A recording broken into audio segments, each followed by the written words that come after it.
तर मित्रांनो तुम्ही पाहू शकता हा कुकर आहे आणि हे पॉपकॉर्नची मका आहे, मक्याची पॉपकॉर्नचीच मका आहे।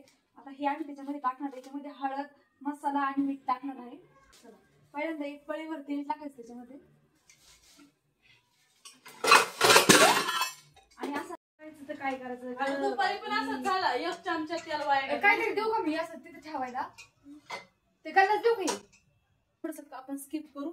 आता आम्हाला आमचं कुकरला असं जुगाड करायला लागत, काय सांगायचं गरीब माणूस आम्ही ऍडजस्ट करायला लागत। मीठ नाही पहिल्यांदा हे टाकायचं, मग याच्यामध्ये आता हे पटापट पटापट हळद टाकून द्यायची, हळद टाकायची एवढी, थोडा मसाला टाकायचा, दिवसांना टमाटर खाती लागलं आणि परत मीठ टाकायचं।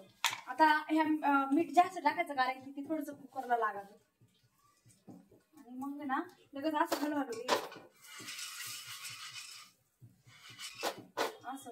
आणि आता याला मला असं धरून राहायला कारण की थोडस आता असं कुकर धरायचा आणि 5 मिनिटांनी कमाल बघायची कसा कुकर भरून आमचं पॉपकॉर्न तयार होते। लगेच पिक्चर चालू करायचं सैयारा, रडता रडता बघायचं ते माझं तिची एकदा काढ ना ते। तर तुम्ही मित्रांनो तुम्ही पाहू शकता कसं गंडन चालू आहे, उगाच आमची मका वाया जाऊ, एक एक कण आमच्यासाठी महत्वाचा आहे। हे जेव्हा असं टकटक याचं स्टॉप होईल ना तेव्हा बंद करायचं आणि लगेच आता टकटक वाजायचं बंद झालेलं आहे। चला आपला आता जळण पॉपकॉर्न हे पाहू शकता।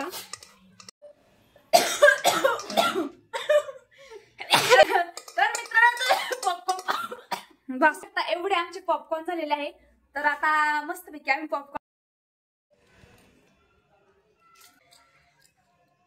अगं ते मसाला मोबाईल पाहुणे 11 वाजता फोन आला, मला एवढं जायचं मला काय